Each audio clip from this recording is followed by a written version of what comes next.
जिस दिन कांग्रेस पार्टी की सरकार बनेगी, हम दावे के साथ कह रहे हैं कि इस डर के वातावरण को हम पूर्ण रूप से हरियाणा में समाप्त करने का काम करेंगे। बाकी आने वाला समय बताएगा। राठौर साहब, आप भी मान रहे हैं कि जो मोदी हैं वो बड़ा फेस है, उनके नाम पे आज भी वोट मिलता है। तो मेरा सवाल ये है कि नरेंद्र मोदी बड़ा फेस आपको लगते हैं या राहुल गांधी आपको बड़ा फेस लगते हैं? बड़ा फेस कौन सा है? हाल की जनता को क्या वीरेंद्र राठौर ये 3 वादे कर सकते हैं, आप कैंडिडेट बने या कोई भी बने, कि करनाल के अंदर एयरपोर्ट आएगा, जो रेलवे स्टेशन जंक्शन बनना था, यमुनानगर और कैथल तक रेलवे लाइन जानी थी, वो सर्वे 10 साल में आज तक पूरा नहीं हुआ, और क्या कोई बड़ी इंडस्ट्री, क्या कोई बड़ा व्यापार, कोई बड़ा उद्योग करनाल में आएगा? ये तीनों बातों के लिए लोग जानना चाहेंगे कि वीरेंद्र राठौर की क्या सोच है। एचएसवीपी के अंदर भी 1 लाख रुपए गज, 1.25 लाख रुपए गज की ऑक्शन हो रही है। जब आपकी सरकार होती थी तो लॉटरी सिस्टम था, बड़े सारे लोगों को बेस प्राइस पे जो प्लॉटिंग है वो मिल जाती थी। कल मैं देख रहा था मानेसर के अंदर 1.5 करोड़ रुपए में एचएसआईडीसी फ्लैट बेच रही है, 4 BHK के 1.5 करोड़ रुपए का फ्लैट है। तो आपको लगता है कि वीरेंद्र राठौर पब्लिक से कोई ऐसा वादा कर पाएंगे कि हर कोई आदमी घर बना सके? ये लोगों का ब्लैक मनी है जिसने इस प्रॉपर्टी के रेट को करनाल शहर के अंदर आग लगाने का काम किया। 32 सेक्टर तो हुड्डा का सेक्टर है। आज 32 सेक्टर के अंदर क्या रेट है? 2 से 2.5 लाख रुपए गज। जी, दीनदयाल उपाध्याय योजना कह रहे थे 15,000 रुपए गज में लोगों को दीनदयाल उपाध्याय के अंदर तो 1 लाख 1.5 लाख रुपए गज के अंदर आज भी प्लॉट बिक रहे हैं। तो वो तो गरीब आदमी के लिए बनाई थी। तो खट्टर साहब से पूछो कि दीनदयाल उपाध्याय योजना अगर वीकर सेक्शन ऑफ सोसाइटी के लिए बनी थी तो 1.5 लाख रुपए गज, भाई कौन सी वीकर सेक्शन है करनाल डिस्ट्रिक्ट के जो 1.5 लाख रुपए गज अफोर्ड कर सकती है? कि भारतीय जनता पार्टी के तमाम नेता खुद कॉलोनियां काटने में व्यस्त है। कोई है, कोई 1-2 नाम है आपके पास? CHD सिटी के बाहर ये क्या बोलते हैं, दाना पानी, ये कटा है। ये किसने काटा है? जो प्लॉट कटे हैं, शोरूम कटे हैं, लाखों रुपए गज में वो बेचे गए हैं, वो किसकी देन है? नमस्कार, मैं हूं आकर्षण उप्पल और इस समय आप ये सीधी तस्वीरें देख रहे हैं IBN 24 पर। इस समय मैं खड़ा हूं करनाल के सेक्टर 13 में, क्योंकि यहां पर काफी ज्यादा हलचल है आने वाले लोकसभा चुनावों को लेकर। एक तरफ हर हर मोदी, घर घर मोदी का नारा है, और एक तरफ हर घर कांग्रेस का नारा है, क्योंकि कांग्रेस भी इस बार चुनाव को हल्के में लेने के मूड में नहीं है। लेकिन सवाल बार बार ये उठ रहे हैं कि कांग्रेस की रणनीति इस बार भी इतनी लेट क्यों है? क्या वो इंतजार कर रही है कि हरियाणा की 10 की 10 लोकसभा सीटों में बीजेपी किसको टिकट देती है, या फिर अब बीजेपी भी इंतजार कर रही है कि देखा जाए कि कांग्रेस किन चेहरों को और जातीय समीकरण के हिसाब से आखिर किन लोगों को टिकट देती है? हमारे साथ कांग्रेस के राष्ट्रीय सचिव वीरेंद्र सिंह राठौर हैं, जो करनाल के ही रहने वाले हैं, पिछले लंबे समय से कांग्रेस के साथ जुड़े हुए हैं, चुनाव भी लड़ चुके हैं। लेकिन इस बार चर्चा है कि वीरेंद्र राठौर करनाल से लोकसभा का चुनाव लड़ेंगे। उनसे एक बार बातचीत कर लेते हैं। वीरेंद्र जी, सबसे पहले तो कांग्रेस की क्या तैयारियां चल रही हैं? राष्ट्रीय सचिव हैं आप, 2 दिन से आपसे बात हो रही है, इंटरव्यू के लिए आप राहुल गांधी के साथ थे, तो क्या तैयारियां चल रही हैं? 10 में से एक भी लोकसभा सीट के बारे में अभी कुछ पता नहीं है कि किसको टिकट मिलने जा रही है, कौन करनाल से चुनाव लड़ेगा और जनता किसके फिलहाल वोट किसको करे? सबसे पहले तो उपल जी, आपको हार्दिक बधाई कि IBN 24 पुनः लोगों की आवाज़ उठाने के लिए पूरी जोश और खरोश के साथ वापस हमें देखने को मिला है और शुरुआत कर दी गई है। इसके लिए करनाल की जनता की तरफ से, इलाके की जनता की तरफ से आपको हार्दिक शुभकामनाएं। जहाँ तक लोकसभा चुनाव की बात है, कांग्रेस की पूरी तैयारी लोकसभा चुनाव को लेकर के है। संगठनात्मक तौर पर भी हमारे कार्यक्रम हर गांव, हर गली के अंदर लगातार पिछले 1 महीने से चल रहे हैं। और टिकटों की जहाँ तक बात है, एक प्रोसीजर है कांग्रेस पार्टी का, और वो प्रोसीजर बड़ी तेज़ी से चल रहा है। कल भी लगभग 39 टिकट्स जो हैं वो कांग्रेस ने अनाउंस हुई हैं, और लगातार स्क्रीनिंग कमेटी की बैठकें चल रही हैं। 11 तारीख को भी स्क्रीनिंग कमेटी की बैठक है, और इस तरीके से लगातार जो है, मुझे लगता है कि आने वाले 7-8 दिन के अंदर तकरीबन सारी टिकटों की घोषणा जो है वो कांग्रेस पार्टी करने जा रही है। राठौर साहब, मुद्दे क्या होंगे जिस हिसाब से यानी कि कैंपेनिंग चल रही है बीजेपी के? ऐसा लग रहा है कि बीजेपी की तैयारी आपसे ज्यादा है। आप लोगों की क्या तैयारी है? संगठन अभी तक नहीं बन पाया है, हालांकि धरातल पर जो कांग्रेस का कार्यकर्ता है वो यानी कि एक बार फिर से बाहर निकलने लगा है। पिछले चुनावों में ऐसा नहीं था। तो इस बार मुद्दे क्या है? कांग्रेस का कार्यकर्ता कितना तैयार है? क्या कांग्रेस के जो कार्यकर्ता है कुछ टूटा भी है, क्योंकि जो देखने में सामने आ रहा है कि बीजेपी ऐसा शो ऑफ कर रही है कि कोई टक्कर में है ही नहीं है। देखिए, भारतीय जनता पार्टी तो साइकोलॉजिकल गेम खेलती है। लोगों को साइकोलॉजिकली जो है वो लड़ाई लड़ने का काम जो है वो भारतीय जनता पार्टी करती है। भारतीय जनता पार्टी अपने संगठन की बहुत बड़ी बड़ी बात करती है। भारतीय जनता पार्टी जो है वो पन्ना प्रमुख की बात करती है। आजकल एक नई चीज़ शक्ति केंद्र प्रमुख भी बनाए जा रहे हैं। आप एक बात का जवाब दीजिए उपल जी, और इस बात को एनालाइज भी कीजिए। पिछला विधानसभा चुनाव हुआ, लगभग 2.25 लाख वोट करनाल शहर के अंदर थे जहां से मुख्यमंत्री जी चुनाव लड़ते। अगर इतने ताकतवर इनके पन्ना प्रमुख थे और शक्ति केंद्र प्रमुख थे तो विधानसभा चुनाव में 50% पोलिंग क्यों हुई? पोलिंग ही कम हुई, पोलिंग कम हुई, वोट भी कम तो पन्ना प्रमुख तो मतलब हर पन्ने के ऊपर, हर 30 वोट के ऊपर इनका एक कार्यकर्ता है। अगर हर 30 वोट पे इनका एक कार्यकर्ता है तो वो एक कार्यकर्ता जाकर के 30 वोट क्यों नहीं भुगता पाया? अगर वो 30 वोट नहीं भुगता पाया तो इसका मतलब ये है कि ये पन्ना प्रमुख जो इन्होंने बना रखे हैं ये कोई धरातल के ऊपर नहीं है। ये सिर्फ कागजी कार्रवाई है, लोगों को ये एहसास कराने के लिए या अपनी अन्य प्रतिद्वंदियों को एक साइकोलॉजिकली जो है ना वो एक डर पैदा करने के लिए राजनीतिक तौर पे वो इस प्रकार की एक एक्टिविटी है। ग्राउंड के ऊपर इनका संगठन मुझे नहीं लगता कोई मजबूती से कहीं खड़ा है। हाँ, दिखावे की बात कुछ और है। आप ये देखिए कि 1 लाख कुछ वोट पोल हुआ, इसका मतलब पन्ना प्रमुख एग्जिस्ट नहीं करते थे। अगर पन्ना प्रमुख एग्जिस्ट करते, पूरे हरियाणा के अंदर जहाँ 70% से ज्यादा पोलिंग थी, करनाल शहर में जहाँ चीफ मिनिस्टर हो, जहाँ इनके संगठन की बैठक रोज होती हो, जहाँ ये रोज बोलते हो कि हमारा संगठन सबसे मजबूत है, वहीं पोलिंग 50% रह जाए, 1 लाख कुछ वोट पोल करा पाए, इसका मतलब ये सब जो है वो एक कागज के ऊपर इन्होंने एक अपना खाका तैयार कर रखा है और एक छलावा सा लोगों के मन के अंदर है कि भी संगठन बहुत मजबूत है। कांग्रेस पार्टी का कार्यकर्ता, वो लोग जिनके दिल के अंदर कांग्रेस है, वो घर घर के अंदर है, वो हर गली के अंदर है, हर गांव के अंदर है, और हमेशा से उन साथियों ने ही ताकतवर तरीके से चुनावों को लड़ा है और कांग्रेस को जीत दिलाने का काम किया है। और आप देखिएगा इस चुनाव के अंदर भी निश्चित रूप से जिस जोश के साथ कांग्रेस पार्टी के साथी, कांग्रेस पार्टी कार्यकर्ता गांव देहात के अंदर आज उपस्थित हैं और जिस जोश के साथ घर घर कांग्रेस का कार्यक्रम चल रहा है, निश्चित रूप से एक बहुत बड़ी विजय करनाल लोकसभा के अंदर जिसको भी पार्टी चुनाव लड़ाने के लिए भेजेगी, निश्चित रूप से एक बड़ी विजय जो है वो कांग्रेस की होगी। राठौर साहब, फिर मैं उसी सवाल पर लौट कर आता हूँ। मुद्दे क्या है लोगों के, मुद्दे क्या है, उनकी तकलीफें क्या है, उनका दुख क्या है? 1947 से इसी मुद्दे पर चुनाव लड़े जाते हैं।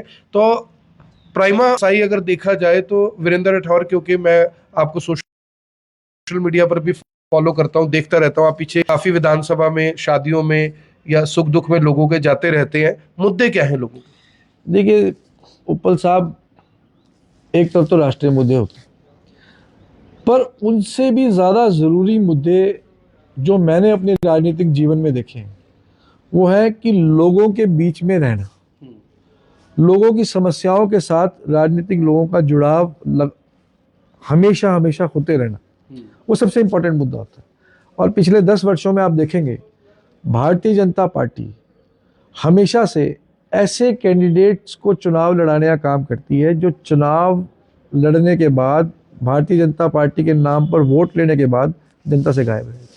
जैसे भाई अश्विनी चोपड़ा जी का मैं बहुत सम्मान करता हूँ, बहुत अच्छे व्यक्ति थे, परंतु आपने देखा होगा कि चुनाव लड़ने के बाद कोई करनाल का वोटर ये नहीं जानता कि अश्विनी चोपड़ा जी का घर कहाँ है। अब हमें दिक्कत कहाँ होती? करनाल के लोगों को, लोकसभा क्षेत्र के लोगों को दिक्कतें छोटी छोटी। हमें हर काम के लिए कभी डीसी को फ़ोन कराना है, कभी एसपी को फ़ोन कराना है, कभी बिजली बोर्ड के एक्शन साहब को फ़ोन कराना है, कभी एसडीओ साहब को फ़ोन कराना है, कभी तहसीलदार को फ़ोन कराना है, नगर निगम में फ़ोन कराना है, डीटीपी को फ़ोन कराना है। इन छोटी छोटी समस्याओं के लिए ना तो आप नरेंद्र मोदी जी के पास जा सकते, ना तो आप राहुल गांधी जी के पास जा सकते, ना खट्टर साहब के पास जा सकते। आपको इन छोटी छोटी समस्याओं का समाधान अपने लोकल एमपी एमएलए लेवल के लीडर्स के पास ही ढूंढना पड़ता है। तो इसलिए वो जब ही ढूंढ पाएंगे जब आपके नुमाइंदे यहाँ अवेलेबल होंगे। जब संजय भाटिया जी तो आते रहते हैं करनाल। संजय भाटिया जी तो मैं दावे के साथ कह सकता हूँ, हमारे करनाल के अंदर लगभग 400 गांव हैं। कोई गांव का व्यक्ति ये बता दे कि संजय भाटिया जी कहाँ रहते हैं, तो मैं राजनीति से संन्यास ले लूँ। संजय भाटिया जी कितनी बार करनाल आए, कितनी बार लोगों की समस्याएं सुनी, ये सारा जग जाहिर है। और संजय भाटिया जी सबसे बड़े मार्जिन से चुनाव जीत करके गए, सेकंड हाईएस्ट मार्जिन के अंदर। किस लिए? आपने भारतीय जनता पार्टी के नाम पे वोट लिए। आप ये जानते हो कि भैया आपको सबसे बड़ा मार्जिन मिल गया। उसके बाद से आप किसी गांव के अंदर गए हो, आपने किसी गांव की समस्या सुनी हो, आप कोई बड़ा प्रोजेक्ट करनाल के लिए लेकर के आए हो तो बताइए। और सबसे बड़ा मामला तो टोल टैक्स का मामला है। इतनी बड़ी लूट करनाल के लोगों की इस टोल टैक्स के माध्यम से हो रही है। क्यों संजय भाटिया जी पार्लियामेंट के अंदर चुप है? क्यों आज तक उस टोल टैक्स को हटवा नहीं पाए? आपने देखा होगा, एक बार मैंने इस टोल टैक्स का मुद्दा उठाया था, उसका तो बताते टेनर भी शायद खत्म हो गया। कानूनी रूप से 60 किलोमीटर के अंदर आप 3 टोल टैक्स नहीं लगा सकते। आपने करनाल की जनता के ऊपर जबरदस्ती इतना भारी टोल टैक्स लादने का काम किया। आप ये देखिए, 180 रुपए की पर्ची आपको घरोंडा टोल टैक्स पे देनी पड़ती है। उसके बाद 70-80 रुपए आपके पानीपत लगते हैं। उसके बाद 80 से 90 रुपए का टोल टैक्स आपका मूर्तल लगता है। घरोंडा से लेकर के मूर्तल तक 50 किलोमीटर के अंदर आप लगभग 300 रुपए आपकी जेब से खाली हो जाते हैं। रोहतक जाना है तो 4 टोल टैक्स लगते हैं। 4 टोल टैक्स लगते हैं। करनाल शहर को चारों तरफ से, करनाल जिले को टोल टैक्स से घेरने का काम किया। मैं ये नहीं कहता हूँ कि टोल टैक्स नहीं लेना चाहिए, टोल टैक्स भी देश के विकास के लिए जरूरी है, पर जिस दर पर टोल टैक्स के रेटों में वृद्धि हो रही है, लगभग 15 से 20% प्रति वर्ष, और आप सोच सकते हो कि भाई 15 से 20% प्रति वर्ष की वृद्धि कितनी व्यापक रूप से बड़ी वृद्धि है। ये कहीं ना कहीं जो है कॉरपोरेट्स की जेब को भरने का काम, आम जनता की जेब से पैसा निकालना और बड़ी कंपनियों की जेब में डालने की जो नीति है, वो भारतीय जनता पार्टी की नीति है। दूसरा, मुझे बड़े दुख के साथ कहना पड़ता है कि पिछले 10 वर्षों में ये नई रिवायत जो हमारे प्रदेश के अंदर शुरू हुई है और देश भर में शुरू हुई है, वो है डर। ये एक नई थ्योरी जो है, डर की थ्योरी भारतीय जनता पार्टी लेकर के आई है। किसमें डर? डराओ और वोट लो, डराओ और वोट लो। मैं हैरान हूं कि मंडी में हमारे आड़ती भाई हैं, उनके अंदर व्यापक डर का माहौल, वातावरण उनके दिलो दिमाग में छाया हुआ है। उन्हें डर है कि अगर वो कोई बात बोलेंगे तो उनकी दुकान के ऊपर कोई ना कोई इंस्पेक्टर आकर के उन्हें परेशान करने का काम करेगा। हमारे करनाल के छोटे व्यापारी हैं, उनके अंदर डर का माहौल है। करनाल लघु उद्योग की नगरी है। लघु उद्योगों के मालिकों के दिमाग के अंदर व्यापक डर है। आज मुझे नहीं कहना चाहिए, भारतीय जनता पार्टी एक तरफ तो डर भी बना रही है, दूसरा व्यापक चंदा जबरदस्ती वसूली का काम जो है वो व्यापारियों से चल रहा है। सीधा चेक भारतीय जनता पार्टी के नाम लेते हैं और बेशर्मी से इनके लोग टीवी चैनलों पर ये भाषण देते हैं कि राष्ट्र निर्माण के अंदर लोग अपने स्वेच्छा से भारतीय जनता पार्टी को देश के निर्माण के लिए सहायक राशि उपलब्ध करा रहे हैं। पार्टी को दान देके देश का विकास कैसे होगा, देश का निर्माण कैसे होगा, ये थोड़ा समझाइए। कि ये तो उनकी सोच है, वो इस प्रकार की बात करते हैं। वो आम लोगों से लूट को भी देश का निर्माण कह करके लोगों को भ्रमित करने का काम करते हैं। कोई फैक्ट्री इन्होंने करनाल में ऐसी नहीं छोड़ी जिससे इन्होंने भारतीय जनता पार्टी के नाम चेकों के माध्यम से चंदे ना लिए हों।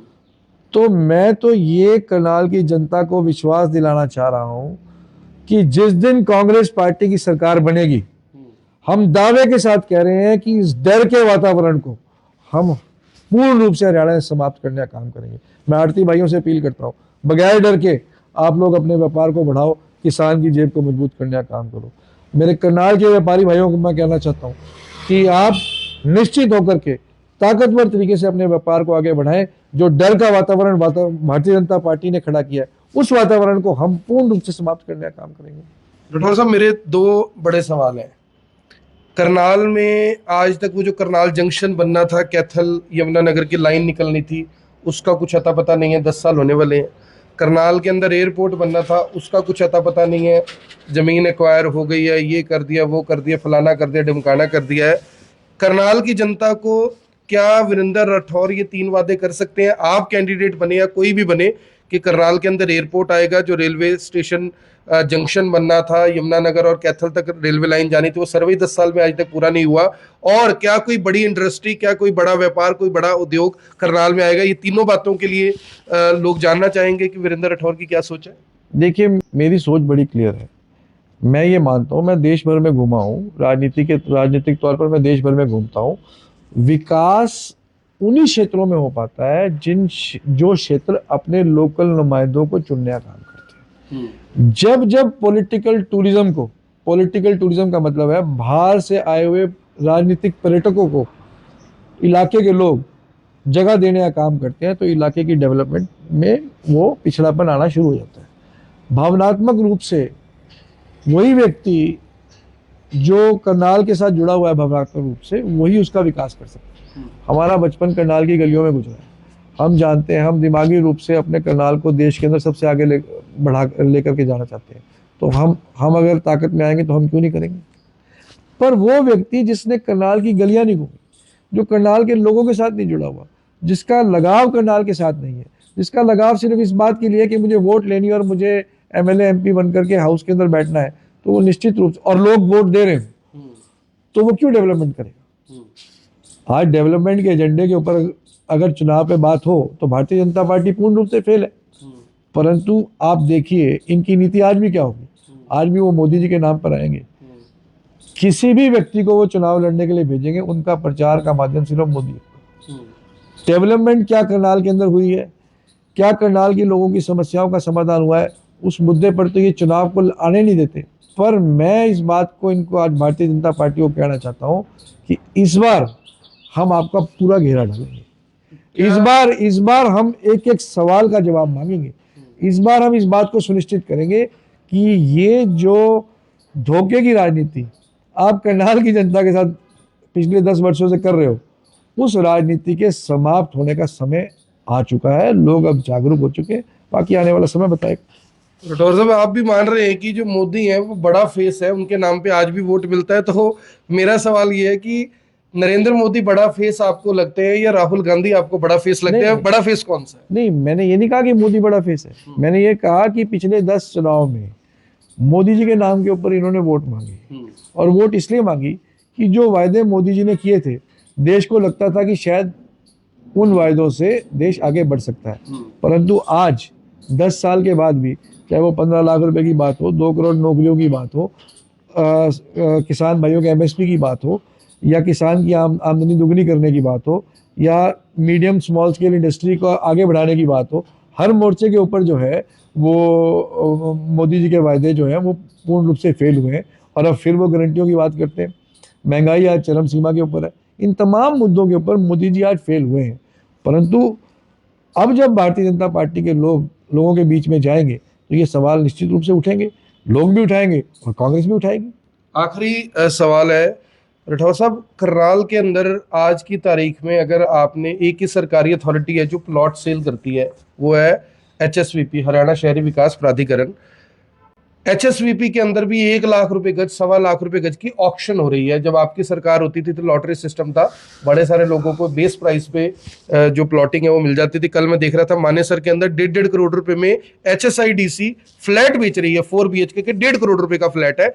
तो आपको लगता है कि वीरेंद्र राठौर पब्लिक से कोई ऐसा वादा कर पाएंगे कि हर कोई आदमी घर बना सके? क्योंकि आज अगर कोई युवा 50,000 रुपए की नौकरी भी लग जाए तो घर तो नहीं बना सकता लाख रुपए गज का प्लॉट लेके। देखिए, बड़ी साधारण सी बात है उपल जी। इसके अंदर अगर तो सरकार की मंशा ठीक हो तो लोगों की सेवा बहुत अच्छे तरीके से की जा सकती। पर अगर सरकार के लोग स्वयं प्रॉपर्टी डीलिंग के अंदर विलुप्त हो जाएं तो माफ करना, फिर लोक सेवा जो है वो एक तरफ हो जाती है और अपनी स्वयं की सेवा के अंदर राजनीतिक दल के लोग लगने का काम करते हैं। आप एक बात का जवाब मुझे दीजिए, लगभग 70% से 80% लोग जो हैं वो गांव देहात के अंदर बसते हैं और 20% लोग हमारे जिले के शहर के अंदर रहते हैं। तो जो माइग्रेशन शहर के अंदर होता है वो इस 80% लोगों ही माइग्रेट करते हैं। गांव में रहने वाला आदमी जब करनाल शहर के अंदर माइग्रेट करके आता है या अपने किसी रोजगार के लिए शहर के अंदर रहने की अपनी व्यवस्था ढूंढता है, तो वो कहाँ से 1 लाख रुपए गज जो सरकार देने का काम कर रही है उस प्लॉट को अफोर्ड कर पाएगा? ये तो सरकारी प्लॉट के आंकड़े हैं। आप किसी भी सेक्टर के अंदर आप चले जाइए जो ऑथराइज सेक्टर्स हैं, या हम सेक्टर 13 में बैठे हैं, आप हैरान हो जाएंगे। आज सेक्टर 13 के अंदर 3 लाख रुपए गज सेक्टर 13 के प्लॉट का रेट हो गया। ऐसा क्या हो गया भैया?